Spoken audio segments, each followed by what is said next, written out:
Okay, thank you everybody for attending today. We have a very interesting colloquium coming up. Our speaker is Philip Lubin. And Philip, I just discovered we overlapped a little bit many years ago. He was a theoretical physicist, a field theorist in the early part of his career, but he readjusted and has become an astrophysicist and has many accomplishments in astrophysics, including particularly things that are relevant to our department, which is like detecting radio waves from the cosmic microwave background and learning about some of the fine detail structures which have been so important and which have led to Nobel Prize and other major developments. In fact, I think it's safe to say that the astrophysicists and cosmologists, they brag that they now have a precision science. It's no longer qualitative, it's actually extraordinarily quantitative. Real science. It's real science now, okay? Now, he has actually launched dozens of ground-based and balloon-based missions, so that's actually a big deal. And so he's accustomed to very big projects. Now he's the co-recipient of the Gruber Prize in Cosmology, and today he's going to talk about a new concept that I think you're probably going to hear a lot more about in the future. It's called Starshot, and he has tried to make real the technical prospects for actually sending a mission not to the planets as we're accustomed to, but to the nearest star, and which is very daunting because you have to, it'll take too long. It's 4 light years away, so unless your space probe is going at some fraction of the speed of light, you can't do it. So he's going to tell us how to do it. And this is morphing into a giant project. He's got NASA paying for part of this.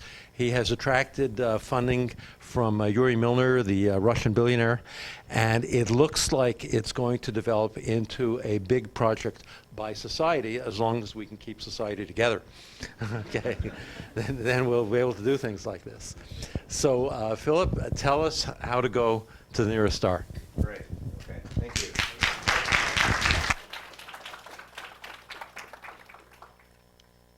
I was in Berkeley for many years, and I actually never set foot in this place. I set foot in the engineering department, but I'm not sure this room existed when I was here many years ago. As Eli said, I started out on a very different path. I literally started out as a field theorist, and then I morphed into high-energy physics. My thesis project literally came out of the sky and hit the ground at 200 miles an hour. Buried it, literally dug a hole in the ground, buried it, and then I decided I had to do something else. I went into cosmology. This is a hobby of mine as of 7 years ago, and then it kind of morphed into something else besides a hobby these days. So let me tell you a little bit about it, which is, can we go to the nearest stars as a species? There may be other species that already have gone interstellar, so I didn't want to say the first interstellar mission because I don't know for sure that we're the only ones, but can humanity get there? And I'll try to convince you that there's probably, barring new physics, only one practical means at the moment, and I want to lead you through the physics of that. This is currently funded by NASA through the Advanced Projects organization NASA called NIAC. It's also funded by 2 private donors. One is known as the Emmett and Gladys W. Technology Fund, who wishes to remain anonymous. That's why there's no last name there. And the other is through the Breakthrough Foundation, as was mentioned, Yuri Milner, who's been incredibly gracious in promising to provide funding for this program at a fairly substantial level of $100 million for the initial phase. So our major collaborator at the moment is Lincoln Laboratories, which is a Lincoln Lab, which is a FFRDC, a federally funded research and development center, primarily funded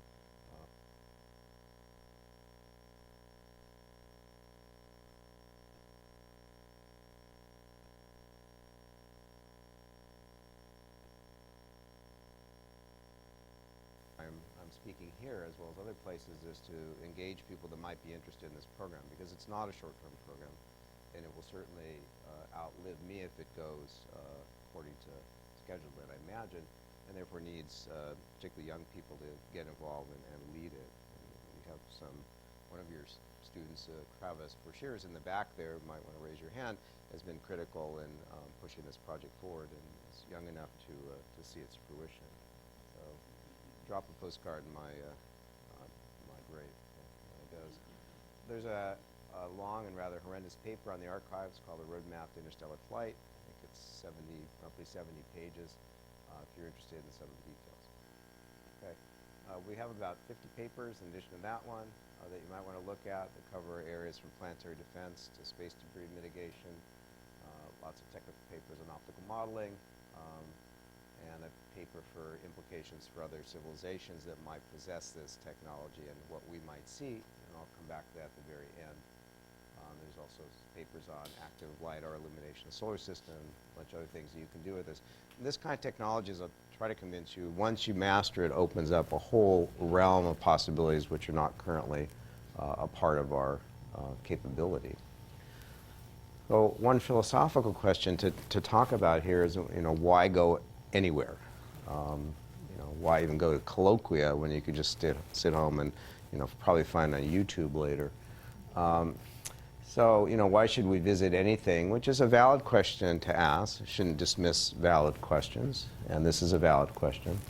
And in a sense, all exploration is remote sensing. You are remote sensing me, right? You're not inside of my molecules, although our wave functions may overlap at some minimal level. But, everything is remote sensing, including when you go and touch a rock. That's remote sensing. So it's really just a question of how remote. So, we're not going to stop building telescopes to look at things, nor should we. And in fact, I'll talk about a part of our program which is in fact a very large telescope. So as you know, the University of California is engaged in the next generation telescope, which, if you don't know, the Keck telescope started up the hill with Jerry Nelson and Terry Mast back in the early 1980s. And was called the TMT, which is the 10-meter telescope, which then, when invested by the Keck Foundation, became the Keck telescopes. But that actually started, I don't know, a kilometer from where we are today. Okay, TMT now is called the 30-meter telescope for UC, and then I guess we could go up to something, maybe 1,000-meter telescope later, but this could be a 1,000-meter class telescope. But a different kind of telescope. So quick number to run in your head. Suppose I had a 10-centimeter optic, roughly 4 inches in diameter at 1 AU. And AU is an astronomical unit, which is the distance between the Earth and the Sun on average. And I happen to be going at 20% the speed of light near an exoplanet, which we know there are many, many exoplanets now. We'll talk about that a little more in a minute. How large a telescope would we need at the Earth to equal the resolution of a diffraction-limited 10-centimeter telescope? Well, it's actually very simple to calculate. The nearest star, which is called Proxima Centauri, is about 250,000 times the distance of the Earth from the Sun. So multiply your 10-centimeter optics by 250,000, you find that's 25 kilometers. So you need a 25-kilometer telescope at the Earth to equal the resolution of a little tiny 10-centimeter aperture, 1 AU from a planet that you might explore. And that's an important number because people do ask, that was weird, people do ask this seriously, as why should we go to an exoplanet? And this is one good example.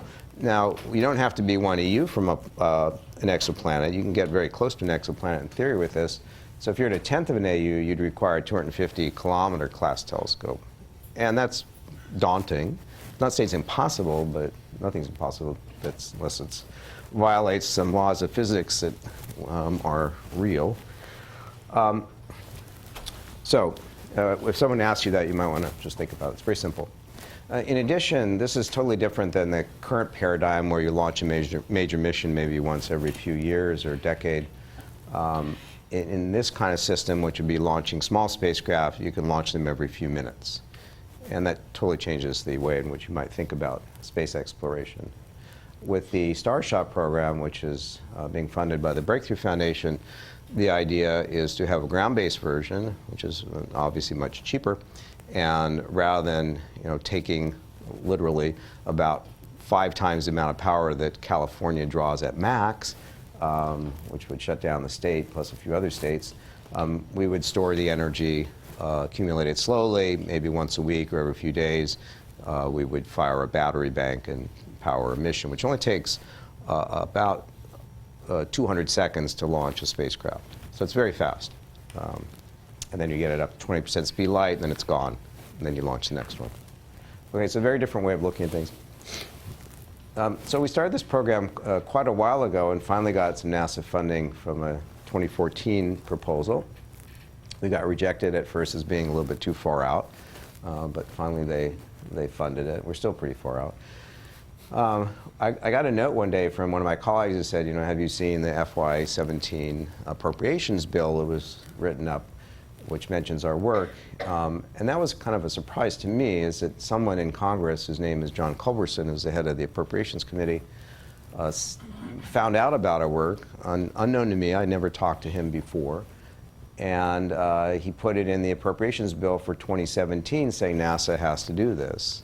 Now, the language used in the media was U.S. lawmaker orders, not just asks or suggests or recommends. It's orders NASA to plan for a trip to the stars by the 100th anniversary of the moon landing. So that's rather poetic. We'll come to the orders part, but the 100th anniversary of the moon landing is actually probably not too unrealistic. Is that the start or arrival? Pardon? Is that the start or the arrival? And the answer is yes. That's such a great question, and so it doesn't specify, okay? So I thought this was rather clever of him, and again, I had nothing to do with this except doing the work behind it.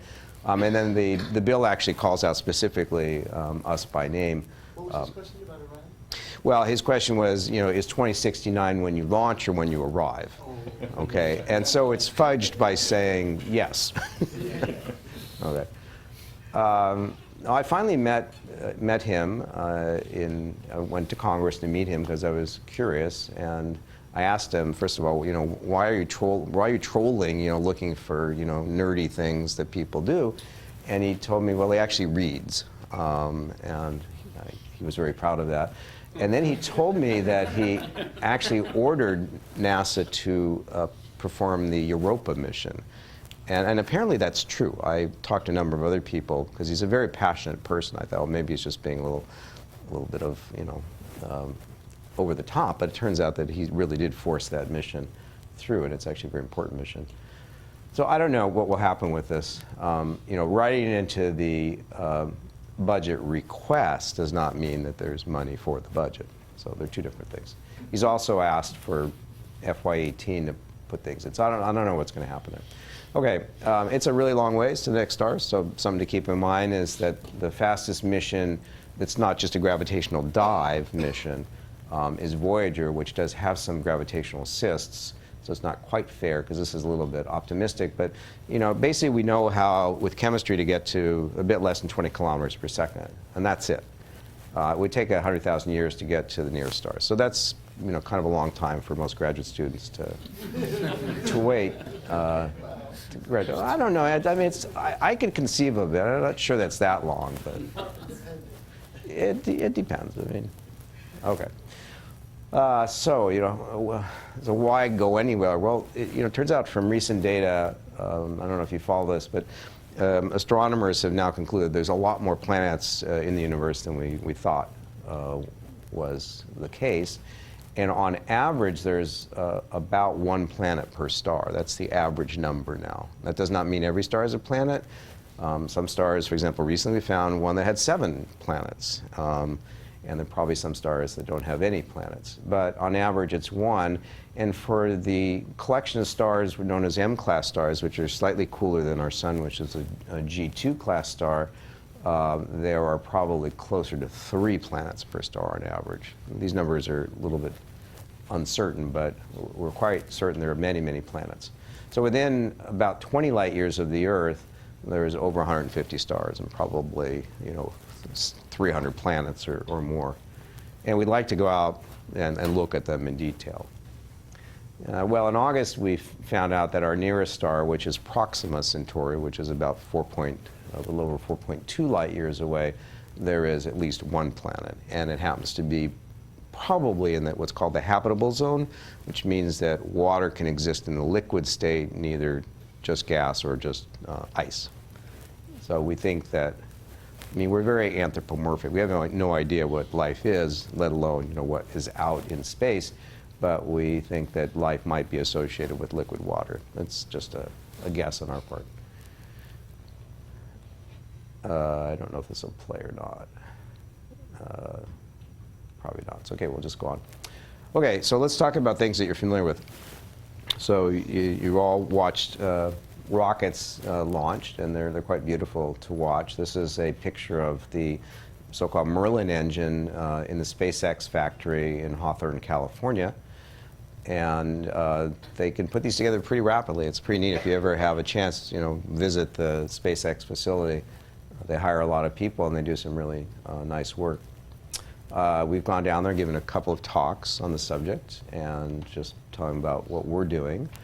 But if you have a rocket engine that emits anything, so this is sort of a general analysis, if you have a mass ejection propulsion system, it just means you spit out material.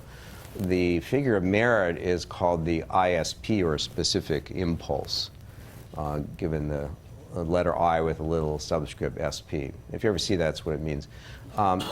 Basically, the ISP is a figure of merit, and the higher the ISP, the more thrust you get for a given mass flow. The typical way to specify ISP is in number of seconds. It's basically the number of seconds any mass of fuel can hold itself off the ground of the Earth. It's a very anthropomorphic number, using chemistry appropriate to that fuel, or whatever is appropriate. So for the solid rocket boosters that you typically see that used to be on the shuttle or on other rockets today, it's about 200 seconds, and for liquid fuel, like the Merlin engine is a liquid oxygen, kerosene engine, the same as the V2, by the way, in World War II. And similar to many other engine types, the Blue Origin's Amazon rockets are also liquid oxygen and kerosene. The best that we have, the shuttle engine, the Saturn V engines were liquid oxygen, hydrogen. They're about 450 seconds. So anyway, that's kind of the limit. You know, there's not much variation. And people are really excited when you get 5% or 10% increase in ISP. That's a huge thing. But honestly, the ISP has not changed in 1,000 years by very much. It's not changed by an order of magnitude in 1,000 years. So that's a little bit depressing. Okay, so here's a good example of why chemistry is not going to get you to relativistic speeds. We have an approximate estimate of the total mass of the universe, and it's, you know, roughly of order 10 to the 80 power number of protons. So if you were to take all the mass of the universe and convert it into chemical reactions, the speed ratio of the speed you could achieve relative to the exhaust speed, which is v sub rel, is only about 180. So if you took all the mass of the universe, so this line up here, the red one, is the total number of baryons in the universe. This is the mass fraction. So if you want to just take one proton up to relativistic speeds, you might ask, how much mass do you need? It's a reasonable question. Suppose you wanted to make a spacecraft one proton, which is not a very exciting spacecraft, but suppose you wanted to do it. The answer you would get to is you could take all the baryons in the Falcon 9, which is this one, and that's only going to get you to about 70 times the exhaust speed. You could take all the baryons in the Earth, convert the Earth into chemistry, and you might get to a little over 100 times. It's getting pretty depressing, isn't it? You could take all the baryons in our galaxy, all the mass of our galaxy, and you get up to this one, maybe 130, 140. And, well, let's just go for it. Let's take all the baryons in the universe, convert the universe in chemistry. We can only get up to about 180 times the speed of the exhaust. That means you can't even get one proton to relativistic speeds with all the mass in the universe. And that's important to appreciate. That's pretty depressing, huh? Okay. And in fact, if the Earth were twice as large as it is today, just twice, same density, you'd have a hard time escaping the Earth with any chemistry that we have. So we're fortunate the Earth's about the size it is, so we can at least get off the surface of the Earth. Okay, so some takeaways is Nuclear, right? we'll get to that. Yeah, we'll get to that actually, and then we'll deal with nuclear in a moment. So literally, chemical propulsion in terms of a metric of, say, joules per kilogram or the exhaust velocity has literally not changed all that much since the first rockets 1,000 years ago, small as they were. And we now have bigger rockets. So if you were a rocket scientist, you would object violently to that statement, but then when we actually looked at the numbers, you would say, yeah, I guess he's right. Okay, so chemistry will get us to Mars, which is great, but it's not going to get us a whole lot further than that. So things like ion engines for basically accelerators will not get us to the stars with the current generation of ion engines, nor with anything currently conceived of. Solar sails don't work. Nuclear thermal engines don't work either. They have too low of a ISP. Fission engines, you might imagine, well, let's take a fission engine, somehow take the exhaust being the particles that come off the nuclear fission fragments. They don't work either because you only have less than 0.1% conversion efficiency. Fusion engines don't work either. If you look at a thermonuclear weapon, which I'll look at shortly for you, they have less than 1% conversion efficiency. It doesn't work. So if you want to get to relativistic speeds, the exhaust needs to be relativistic. It's pretty simple. And there's only two known solutions barring new physics, which I'm all for new physics, okay, but I just don't know how to do it. It's either an annihilation engine, give me a lot of antimatter, which I would love to have, because I'd like to blow things up, or go for photons as the exhaust. But if you go for photons as the exhaust, so here's a photon engine, right? This is a photon engine, but it's not very efficient because it's quite heavy. There's quite a bit of mass in the photon emitter. That's not the way to do it. The way to do it is take your laser pointer and point at the board, and the board moves. Well, I don't see the board moving, okay? But if you had a powerful enough beam, I'd rather blow a hole first through the board, but then we can move the board. Okay, so directed energy works. Directed energy is just being a euphemism for photons in this case. Only works when you leave home without it. So you leave home without the source of the photons. Okay, so this is a plot of the speed that humanity has achieved so far as a function of mass of the thing that you're propelling. So this is an elementary particle down here, and this is you up here. So you're around, 100 kilograms or so. Everyone's about the same mass, plus or minus, a factor of maybe 2 or so, roughly. So this is where we've gotten to with, trains and planes and rockets and, ballistics. It's pretty slow. This is sort of spacecraft, including gravitational dives. At the other end of the spectrum, way down at the particle level, we've gotten within a meter per second of the speed of light with things like, up the hill when we used to have accelerators up there, and we still have a few, or at SLAC, or at Fermilab, or at the LHC. We can accelerate protons and electrons. Okay, these are protons, these are electrons. Okay, so the only way we really know how to get close to the speed of light is through some sort of electromagnetic acceleration. The problem is that you might imagine a railgun, which is an electromagnetic accelerator. Right? People thought about that, but we don't know how to do that either. The only way I know how to use this is to do some sort of self-assembly, where we accelerate protons, electrons, and we self-assemble after they come out of the beamline, which is an interesting thing to ponder, but I don't know how to do that. Okay, in this region in between, there's nothing. And so we'd like to look at that as a possibility of using electromagnetic acceleration, but in the form of directed energy. Okay, so I think the statement will probably be correct, is that humanity's first mission to the stars will probably be photonic. And that's quite interesting. Okay, so photonics, like electronics, is an exponential technology, as you probably quite well aware. This is a plot of the power out of a single mode fiber in watts as a function of year. So, we're here. And this, when I fit the data, which I just got this data from my colleagues, mostly in the DoD, the doubling time is about 20 months. So we double in power about every 20 months, power of a single mode fiber. Now you might say, well, okay, where do we want to be on this curve? And the answer is, honestly, we already got to that point about 10 years ago or more. Because I really only want to be down here per single mode fiber or equivalent. I don't want to be up here for technical reasons. I'd rather be down here.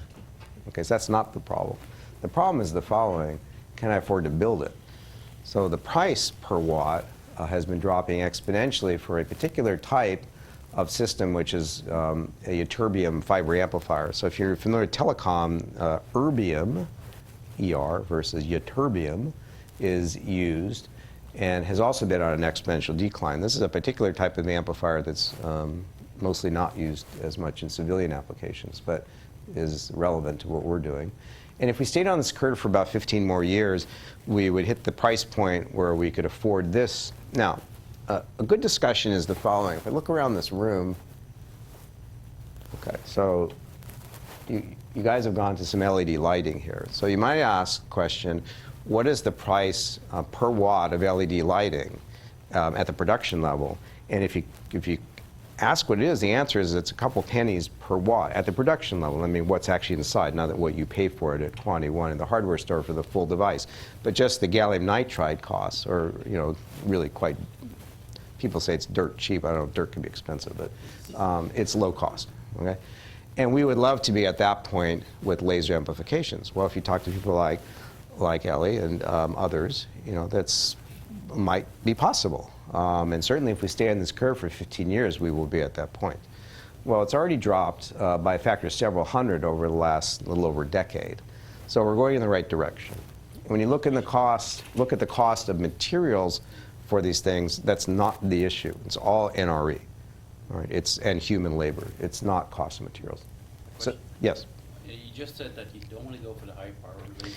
Why is that? Well, yeah, so you could. All right, I personally don't want to do that. First of all, you wouldn't want to do it out of a single mode fiber because fibers have been pushed to about 30 kilowatts per single mode fiber now without blowing up. Northrop Grumman thinks they can push to 100 kilowatts. But the way we would like to make this device is a modular device, much like a supercomputer, where it's a bunch of devices which are modest in power.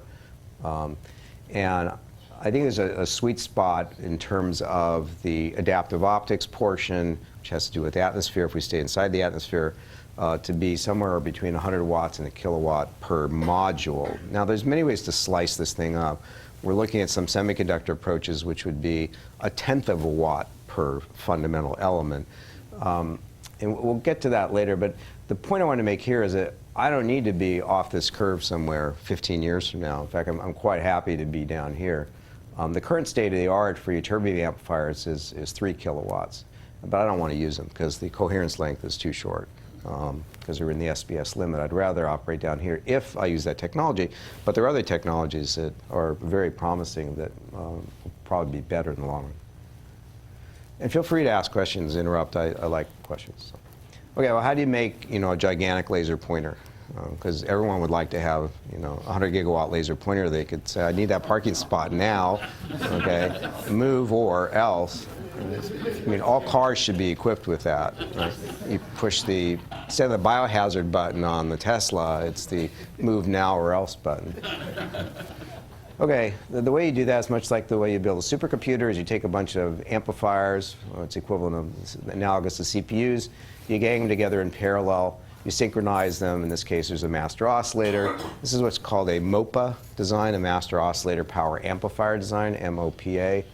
And then you can run the thing in reverse if you put circulators and detectors in. And then you can run it in a bidirectional mode, both for transmission and reception. The thing that makes this different from a tactical system is that you have a cooperative target. So on the spacecraft, which we're shining the light at and having a reflector on, we put a phase reference beacon so we can phase up the whole array, which is very important. Okay, and there's wavefront sensors and all kinds of filters and stuff here. We can shape the beam in ways because we have lots of elements. Every element is an adaptive optic element. We can change the phase on, so you can make all kinds of custom beam shapes.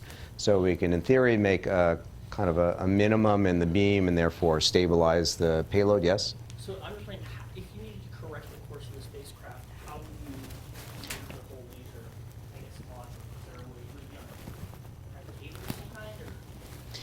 Yeah, so I'll show you a picture later, but because if we mount it on the Earth, we have to point towards a celestial target, and not where the celestial target is, but where it will be when the spacecraft gets there. So there's lots of ephemeris corrections.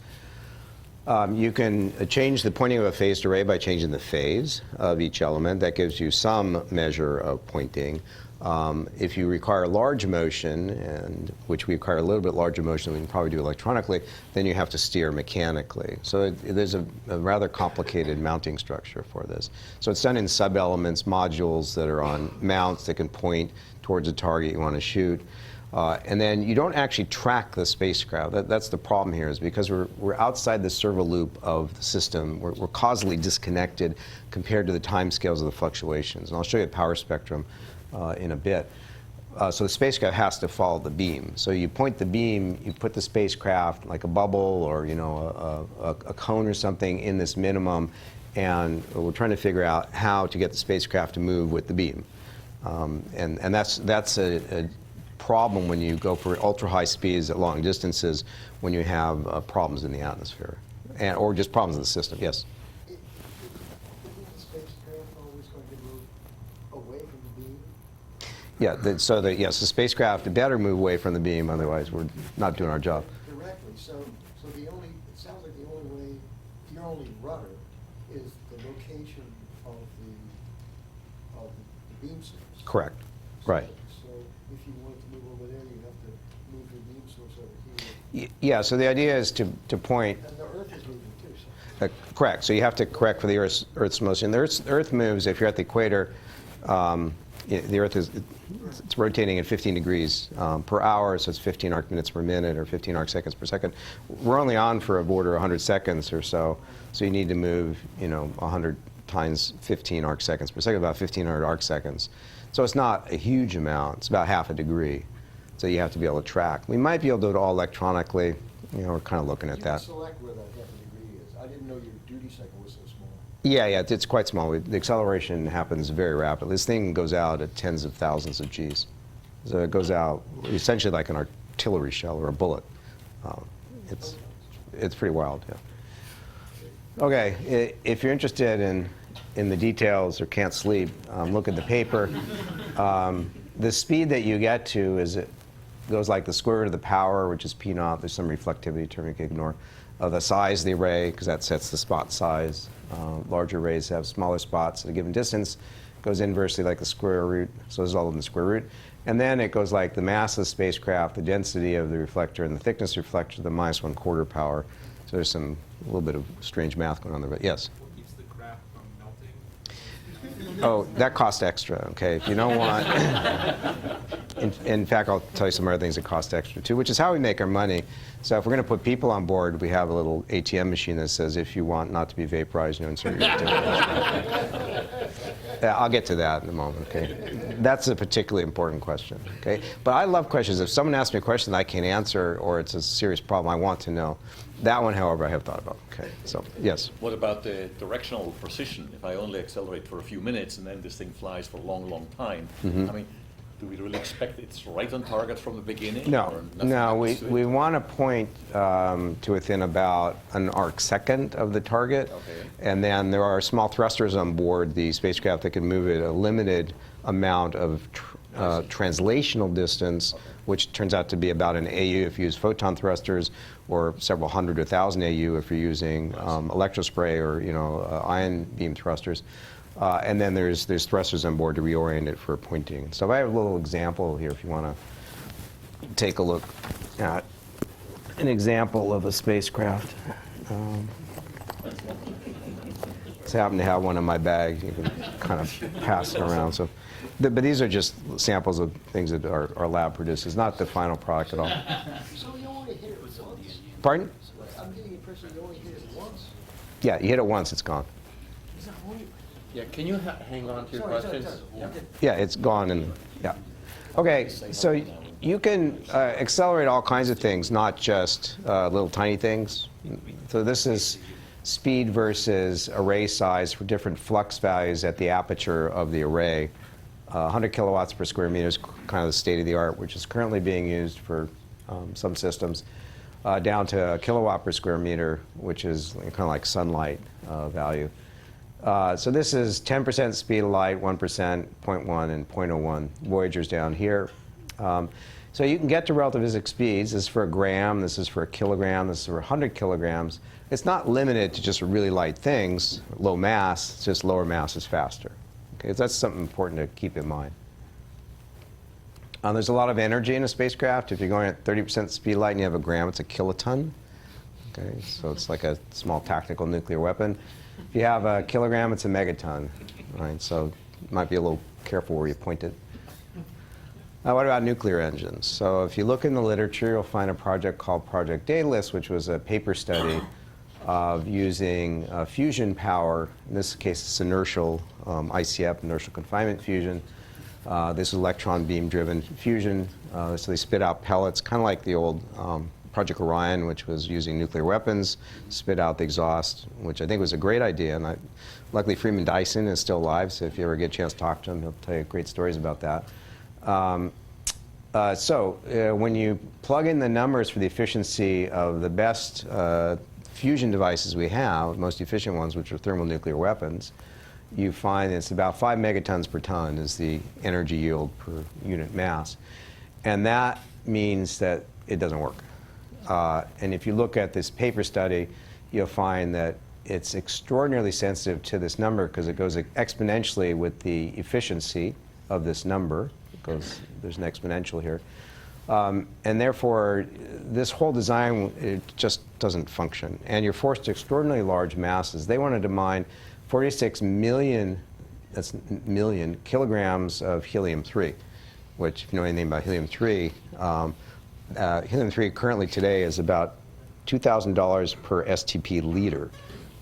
So that would be kind of expensive. Plus, it doesn't exist on Earth in that quantity. So they were going to go to Jupiter, literally, go to the Jupiter mine it. So it's not very practical. Plus, doesn't work. Okay, so if you want to get to relativistic speeds with directed energy, you're forced to really large systems. So this is a 100 gigawatt system, which is not the only thing you need to build, and certainly not where we're going to start. But this is 10% the speed of light. So if you want to get up to, above 10% the speed of light with this kind of system, this is a 10-kilometer array, you have to have payloads that are, say, less massive than, well, it depends on the system here. This is a couple hundred grams. But if you're willing to go a few percent the speed of light, you can push it out to, greater than 10 kilograms. So a few percent the speed of light is still really fast, by the way.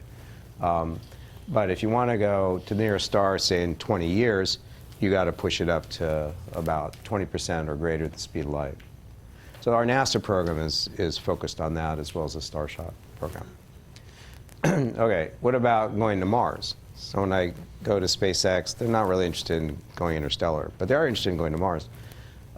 This technology, unlike ordinary ejection propulsion, does depend on the mass for the final speed you get. Ordinary propulsion does not. Right? If you put a little, paperclip on top of a Saturn V, it still goes the same speed as the Apollo capsule. It doesn't matter. However, this technology is very different because the speed scales with mass.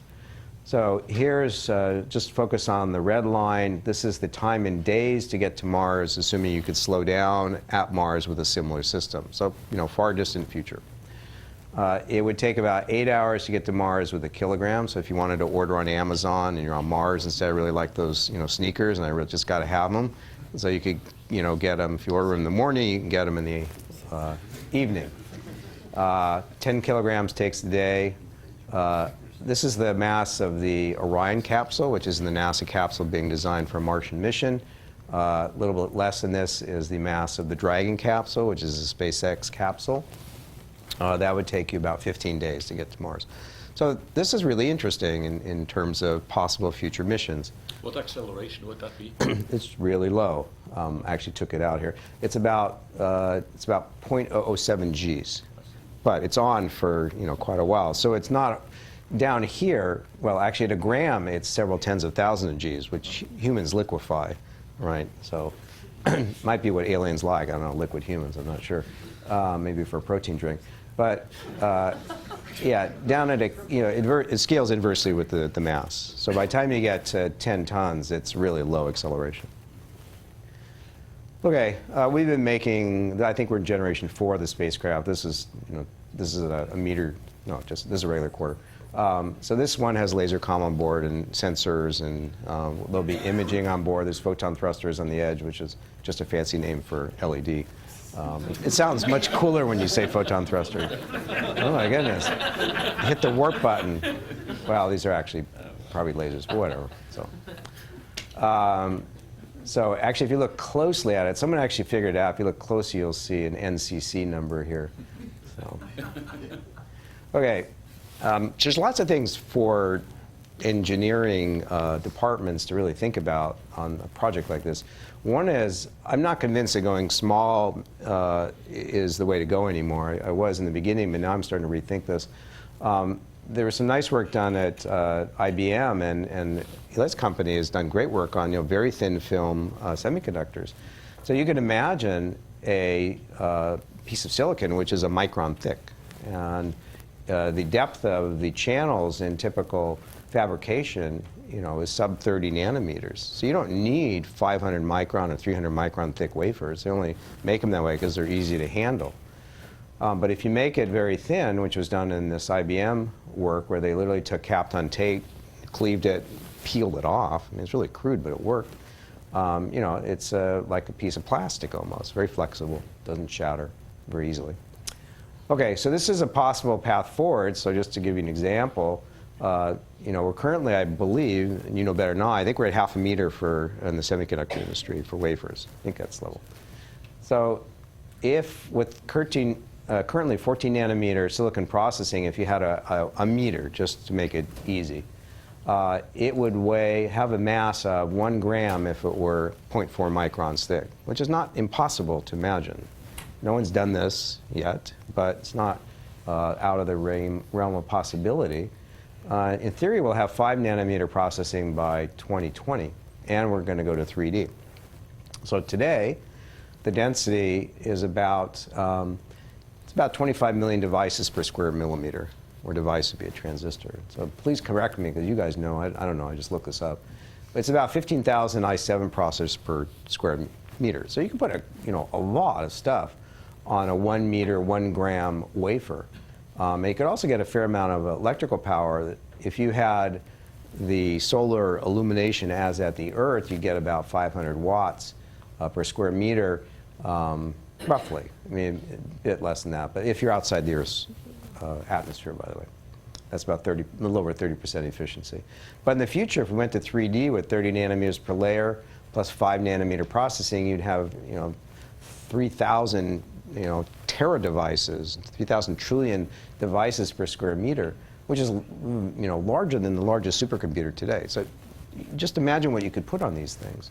The other possibility is maybe you don't need a reflector at all. Maybe you could use the wafer as a reflector. Put a photonic crystal on the backside, and you might be able to make this work. I don't know. This is one of the many challenges, and there are many. What can you put on a wafer? Why send a wafer out when you can send a gigantic spacecraft? Well, if you think about what you can do these days, you can put all kinds of stuff on a wafer. Imaging, spectroscopy. You put atomic clocks on chip now. And by the way, space is a great vacuum, so you don't have to bring along vacuum pumps. You can make atomic gyros, which are people working in AMO on. Dust impact sensors, radiation sensors, magnetic field sensors, all kinds of stuff. So these can be fairly sophisticated and complex structures. They don't have to be. If you Yes. increase the size of your spacecraft, what's the probability of getting hit by particles that go up substantially as well? So the probability of getting hit, if you fly edge on, which is what you want to fly, goes up linearly with the diameter and inversely with the thickness. So if you do 1 micron in 1 meter, it's actually better than doing 100 microns thick in 1/10 of a meter. So the calculations I did in the paper are based on 100 microns thick and 1/10 of a meter. So this would even be less impacts, assuming that you're flying edge on. But yeah. So I don't know. This is something I would love someone to figure out how to do this. And it's not me. Yes. You would launch it like that to get the laser beam and then turn it when it's on its own? Yeah, you'd reorient it with thrusters on board so that you go like this. There's a section of the paper that talks about perturbation analysis, what happens when you get hit by a dust grain that's slightly off center or comes in an angle, and you can reorient yourself based on the number of hits you expect. But once you arrive at Alpha Centauri, Then you how gotta does it say hello to the beings there? Well, one way to say hello is crashing the surface, and you have a kiloton. You say hello, you know. I come in peace, right? Make a picture first. Yeah. Well, you take a picture on the way in, and then the other one takes a picture when you just. Okay. So we'll get to the section of this whole question of SETI and, you know, what would you do? Well, one thing you do is you want to take pictures up close. And if you calculate, if you had diffraction limited 1 meter optic that you might make out of this wafer, you could get incredible imagery if the planet was anything like the Earth. Okay, power, the nominal baseline for power is an RTG, which is a radiothermal generator, a radioactive source, like on Voyager and like on Curiosity on Mars. Plutonium has a 238, which is not the weapons type. It's about 400 milliwatts thermal per gram, so you get about 30 milliwatts for electrical for 7% conversion with 300 milligrams. This is the conversion for current devices. A MEMS generator, which I spoke to yes about, would be more efficient if we could figure out how to make it. Turns out the laser itself on the ground can power you for about a light year if you wanted to use it. And it's kind of interesting. It's in the paper as well. Laser communications, which I'll come back to in a bit, is I think the only way to go that I know how to do. Although we had some discussions at lunch about maybe doing many spacecraft and jumping from spacecraft to spacecraft. That's an interesting thought. Something I thought about, but I don't know how to do it in practice. Okay. Yeah, in fact, I'll show you the results. Dave Messerschmidt and Ian Morse and I are working on a paper. Yes. Can you talk a bit more about that communication? So Oh, yeah, I'll come back to that. From the ground laser, and measuring reflectance or something? No, there's a laser on board, which would then burst back communications to the Earth. Ground to spacecraft is easy because you have this 100 gigawatt transmitter. Right. But spacecraft to Earth is really hard, and I'll come Can you back. use reflectance? I thought that was the idea. You send a laser and then they... Yeah, we've looked at that. I don't think so. I don't know how to do that in practice, but we did look at that, modulating the reflectance of the reflector. Okay, so there's dust and gas between you and the stars. You do get hit by dust. You get hit by gas. The number of dust hits is pretty low. This is 100 for 100 micron thick with a 1/10 of a meter diameter, 10 centimeter diameter. You get about 100 hits on average. That looks okay. In the solar system, there's very few hits. You get less than 1 on average. Okay. There's a lot of dust in the solar system. And presumably in the solar system you're going to also there's dust. This is the ecliptic plane, the plane that the planets orbit in, except for that rogue one out that got removed, and this one too, by the way. Okay, radiation exposure. So this is an interesting topic. There's two types of radiation you worry about. One is galactic cosmic rays. So these are cosmic rays come in from are largely from stars in our galaxy and other sources in our galaxy. I started out doing cosmic ray physics after I left theoretical physics. So this is a spectrum of cosmic rays of number density. So this is number per GeV per square centimeter per steradian per second versus energy in GeV. There's a peak around 1 GeV. And for protons, it's of order unity. You can just think of 1 proton per GeV per square centimeter per steradian per second. The ionization deposition goes like z squared over beta squared, where beta is v over c for low speeds. So this plot here is 1 over z squared. So the bottom line is you're dominated by proton exposure from cosmic rays. Cosmic rays are not the problem. Yes? How about neutrons? First of all, neutrons decay.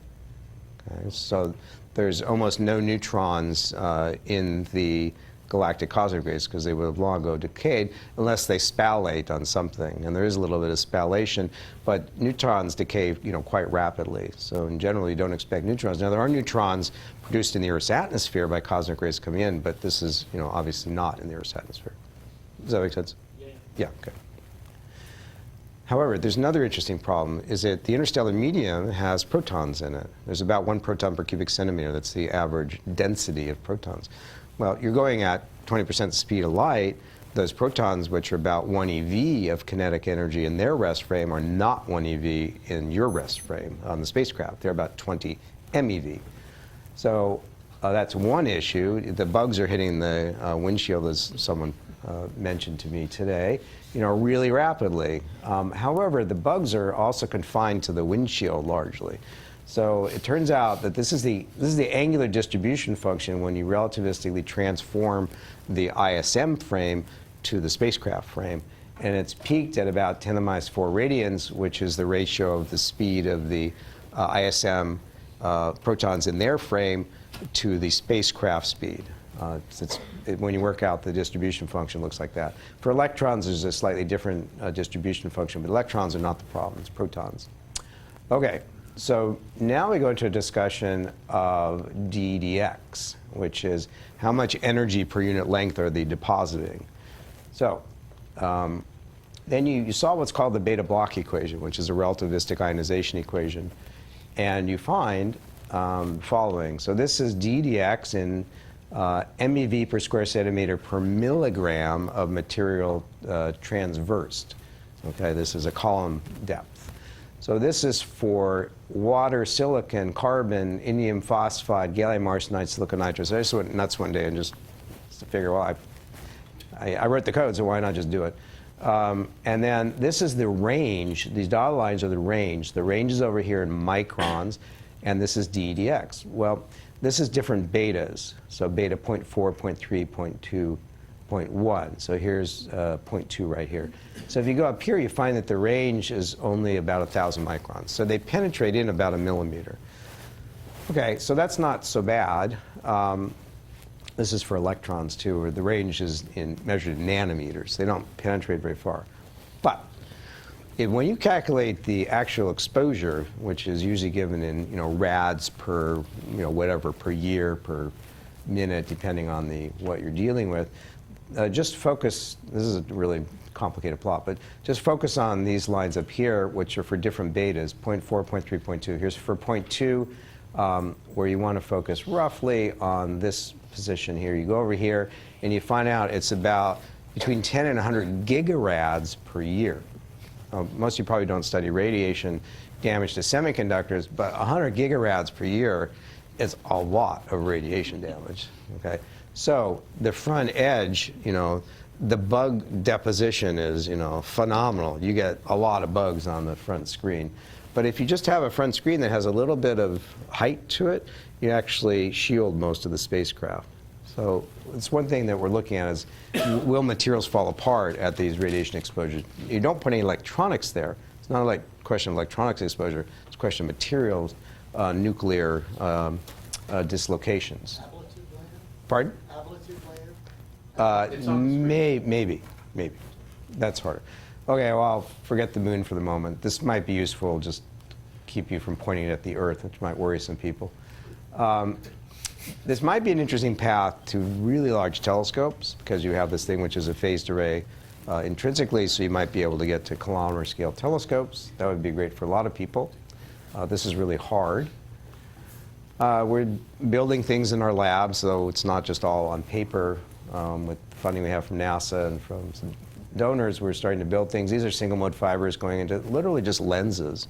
Lenses turn out to be very cheap, and they're nearly diffraction limited. So it's actually quite a low-cost solution for some of the things we're working on. This is a kind of a quarter scale model of one of the 1 meter panels that we'd like to build. This is a quarter of a meter. Otherwise known as 25 centimeters, by the way. Okay, the atmosphere is not the problem in terms of transmission. At the ytterbium transition, which is 1.06 microns, the atmosphere is about 95% transparent. It's actually more transparent than it is in the millimeter wave. Okay, so here's some real data that we just took recently. So we built what's called a Mach-Zehnder interferometer and simulated a 25-kilometer baseline, which is way larger than we need. We would like something between 1 and 10 kilometers, and half of that was between half and 5 kilometers of fiber to the furthest elements. So I'm going to show you power spectrum, or actually an amplitude spectrum. So you build a Mach-Zehnder interferometer and you put your fiber spool in here. And it's really easy to get 25 kilometers of fiber, as you know. And it's not very expensive, and it's really easy to do. And you just get a lot of junk and put it on a table. It's kind of fun. This is a ytterbium source with a ytterbium amplifier. Okay. Guess where we bought that? Oh, come on, guess. Costco. No, eBay. Costco is retail. Don't pay retail. eBay. It was broken, but then we had a very smart guy who fixed it. So. Okay, this is the amplitude power spectrum. So this is really an interesting plot in terms of understanding the system. This is in radians per root hertz as a function of frequency. So we did a Fourier transform, and then we want to know when are we better than we have to be. So how good do you have to be? When you run a telescope, you want to have a telescope mirrred to within about a tenth of a wave. That's sort of the typical figure of merit. So a tenth of a wave is 2 pi, so 2 pi over 10 is 0.6 radians. So 0.6 is down around here. So you want to switch faster if you're modulating, which we are, faster than about, say 100 hertz, which is really easy to do. So that's very important. I mean, this very simple measurement is a very important one. What we don't have in here is, of course, the atmosphere, because we don't know yet what the atmospheric perturbations are like at kilometer scales. They've been measured for astronomy scales, for 10-meter telescopes and such, but we don't know for a kilometer. So we're working with John Bowers and company in the Photonics group at UCSB, and they built, as part of the AIM collaboration, a phased array correlator. This is the flip side of the receiver, and this is the first one that came out, which is 3.5. This one's 3.5 on silicon. So there are many ways to cut this, and I think this is where department... Can you explain that picture? I'm not quite sure what we're looking at. Yeah, so this is actually, you're both powering it and then you're injecting. The problem is you have to inject with lenses. So you inject onto here, and then there are phase shifters in here. And then you have a splitter here. You have a 9-degree splitter. And then you have a coherent receiver. And then you split and receive and split and receive. And then finally, you get down to the last point where you actually have a single output. So when everything's in phase, you should get a maximum output. It's basically the inverse of a multi-slit slit. So if you take a laser and you pass through a slit, you get a pattern on the wall, which is say n slits. But if you run it backwards, you have n slits. In theory, you get one coming out if they're all phased. And What are the actual dimensions of this thing? So this one's about 4 millimeters, and maybe by 2 millimeters. Pretty small. It's the first one. We're just starting testing. It's probably not going to work properly, but it's an example of what you might be able to do in the future. And I think this is the solution to low cost in the long run.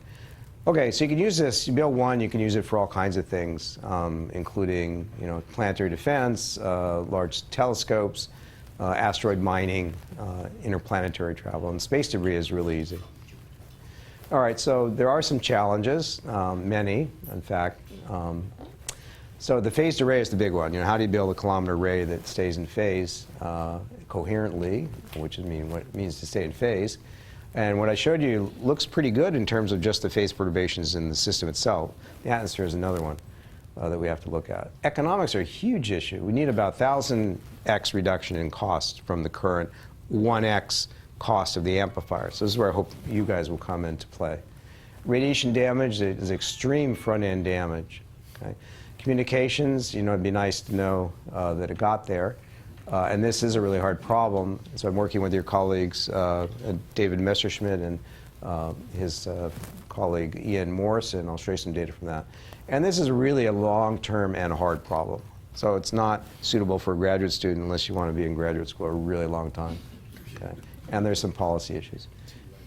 Okay, so this is some data from a paper that is not yet out, but will be soon. Just in case you wonder how many photons do you get back. This is for a 1-watt transmitter with a 1-meter aperture at the spacecraft times a 1 kilometer And you could trade off receive size for transmit size. I think these are sort of reasonable numbers. You may argue with the meter, but you can make it smaller and then make the receive size bigger. The answer is at, say, half a micron, at a distance of, say, 4 light years, you get out a few thousand photons per second. So it's not impossible to imagine this would work. It's not trivial, however. Laser communications over interstellar distances obviously has never been done by us before. In theory, it does work, however. So we'll see.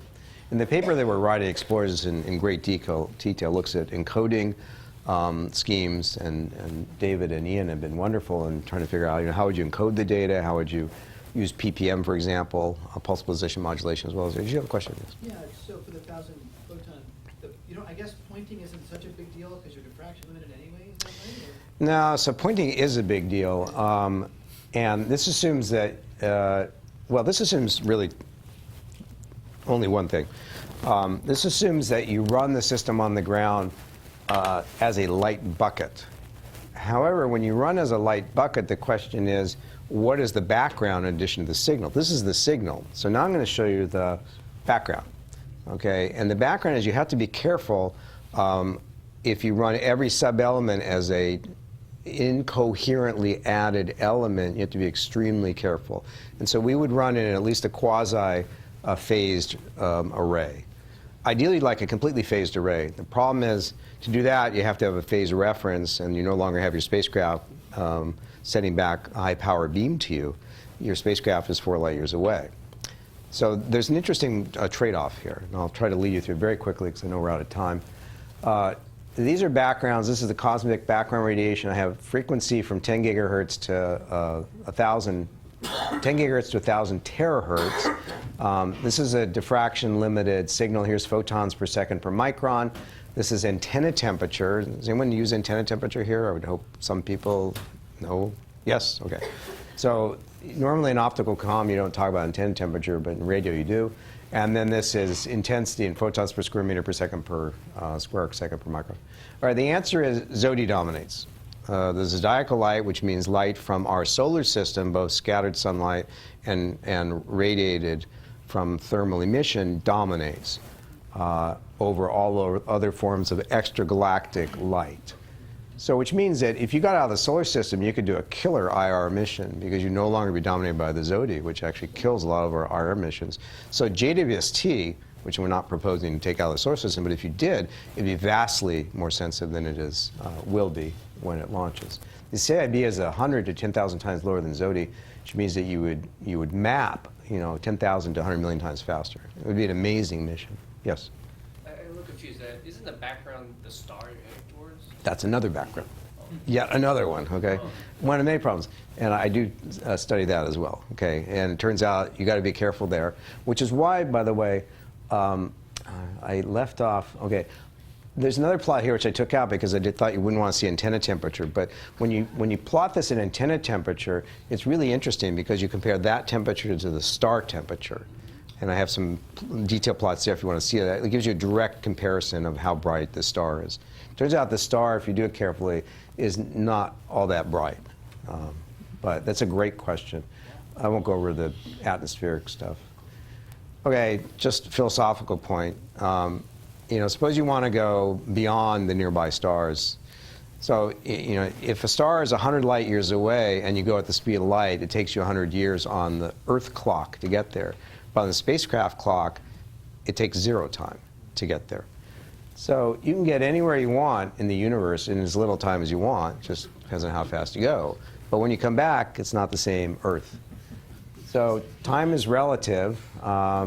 If you're a graduate student, you know that because it goes really slowly, really slowly. Okay?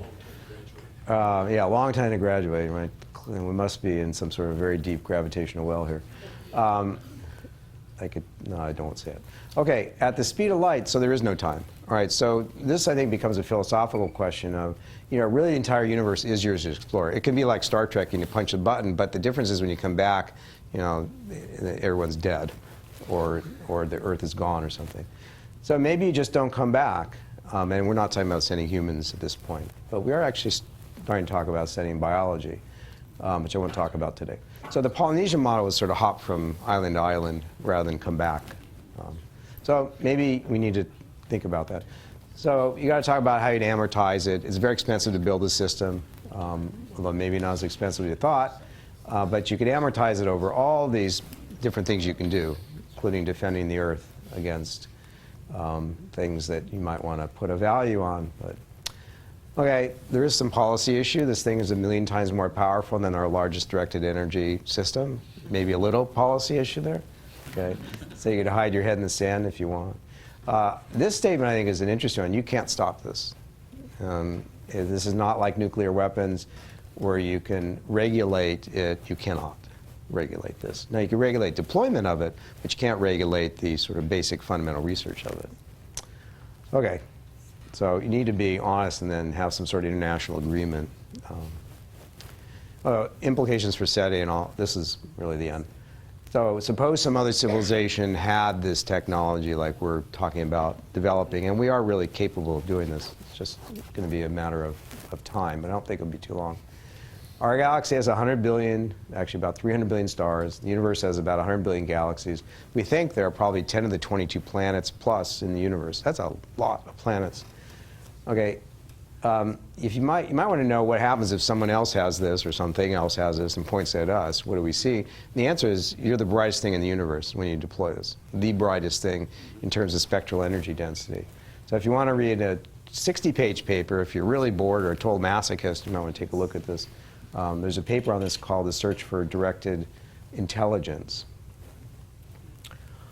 Okay, here's a plot which I think is important to understand. Suppose there was a civilization in our galaxy that was intelligent. So far we know of no such civilization, including our own. But suppose there was one civilization in our galaxy, and it wanted to alert other possible civilizations that it existed. If you adopted a strategy that you just point this system at the stars in the galaxy, which then encompasses the planets in the galaxy, you would find that if the Earth wanted to detect another system, and a system existed anywhere in our galaxy, anywhere, just one civilization, you would have 100% probability of detection within 3 years if they just adopted this, randomly shooting at the stars in the galaxy, with a very simple 10-centimeter class set of telescopes on the Earth. Really simple SETI experiment. So I thought this paper, I wrote it. I thought it's actually kind of interesting. So that's it. I'm done. So if you have questions.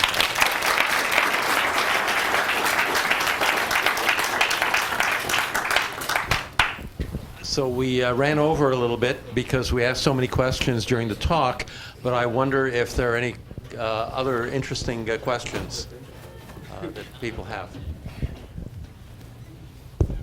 It's a fairly brief question, but I guess, how long would you envision a mission lasting? I mean, obviously, if you're going to Alpha Centauri, when it gets there, but if you cannot stop something like this, is it theoretically could it just go on forever, or what's the timeline on this? I mean, what happens to the spacecraft in the long run? Yeah. Well, okay, so in the very long run, if you look at the sky, there's the covering fraction of the sky in terms of physical things that we know about. Stars, planets, asteroids, etc., is actually a pretty small fraction of the sky. So the probability that you hit anything big, dust you hit, okay, anything big is small. Okay, so in theory, it just keeps sort of meandering, throughout the. It far exceeds the galactic escape velocity, so it's not bound to the galaxy. It's not bound to the local, supercluster. And if the universe is closed, then it's bound to the universe. And of course, it's a whole have to go into GR if you want to talk about that. But it just keeps going. Okay, we lose track of it eventually with current technology. We are looking at biological systems on board. There's a problem of could we get, this whole idea of panspermia where, life comes and spreads throughout, the universe is an interesting one. And we're kind of pondering, could we shoot out life forms and have them, land on another exoplanet? That, when we come out with a paper, will be extraordinarily controversial, I can assure you that. So I'm just waiting for the blowback on that one, so, yes. So, in terms of your launch frequency, I think it's going to be dominated by the time it's going to take to recharge your battery pack. So that's going to be days. Correct. Right? It's not the fact that you can actually shoot a whole bunch of them out very rapidly. That's right. If you had the power production capability, so if you put this thing on the moon and you had a gigantic solar array or something to power it, you could shoot them out every 2-3 minutes. But for the Starship project, the goal is to buy a bunch of power walls or something, some equivalent, and then charge them up at roughly 100 megawatt draw. So you're not going to, it's like a small city draw. You're not going to take down the California grid. And then you would launch indeed every couple of days. But the system, in theory, can run 24/7. And you can also launch in the daytime. It doesn't have to be nighttime. So.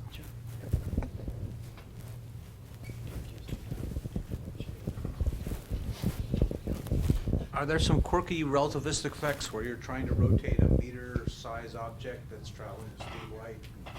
One side sees a gravitational field from all the other stars differently than the other side or something? There are some interesting relativistic effects. When you approach a little bit different than that one. I mean, that's also an interesting one too, by the way. It's not. I wouldn't dismiss that one, but those effects are actually very, very small.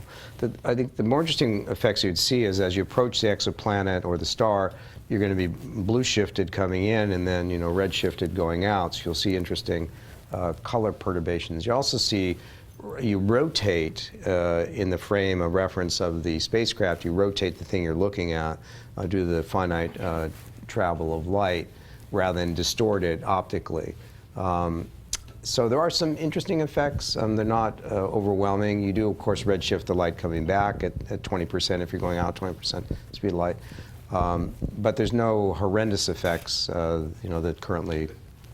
Yeah. Tear the thing apart or something? Not. I mean, if you hit a millimeter-sized grain, that's it. Game over. If you hit an asteroid, of course, toast. So.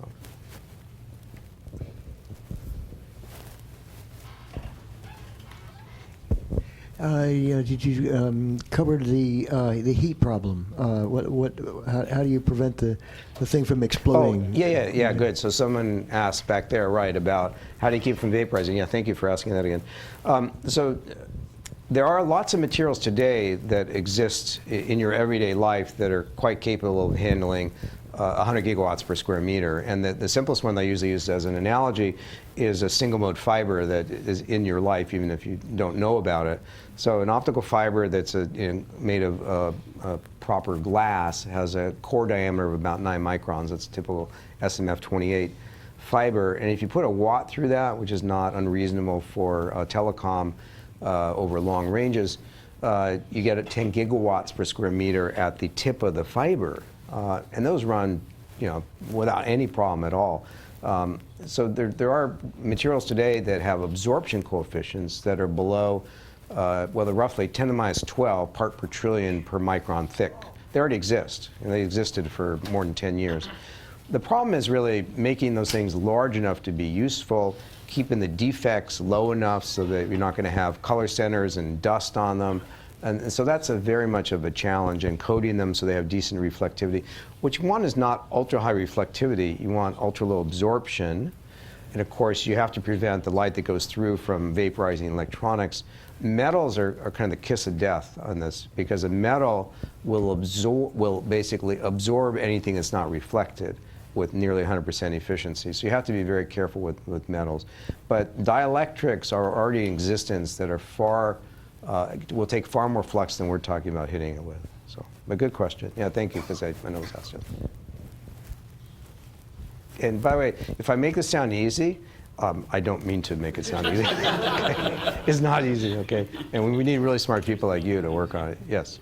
All right, this might be kind of a naive question, but am I to understand that everything in the galaxy, all the mass in the galaxy is moving more or less well below relativistic speeds relative to each other? Yeah, a good question. So I wouldn't say everything. So if you have black holes or neutron stars, you can get relativism. We'll ignore that for the moment. So the rotation speed of our galaxy, so things in our galaxy at the outer edges of our galaxy, or outer, it's just kind of think about where stars kind of taper off, are typically of order 300 kilometers per second. So light is, 300,000 kilometers per second. So the speed of things in our galaxy relative to, say, the center at the edge are about 0.1% the speed of light. Typical stellar velocities relative to each other are of order of, maybe tens of kilometers to hundreds of kilometers per second at the most. Our galaxy is moving relative to other galaxies of order 600 kilometers per second or so, roughly. Yeah, non-relativistic to a large extent. So we'd be going faster than virtually anything else in our galaxy, with the exception of things near black holes and near neutron stars. Yeah, we'd be going really fast, except for photons, of course. What was the fast one?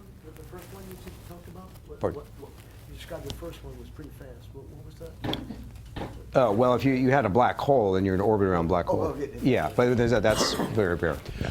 Okay, so I think we should thank Philip again for a very stimulating presentation.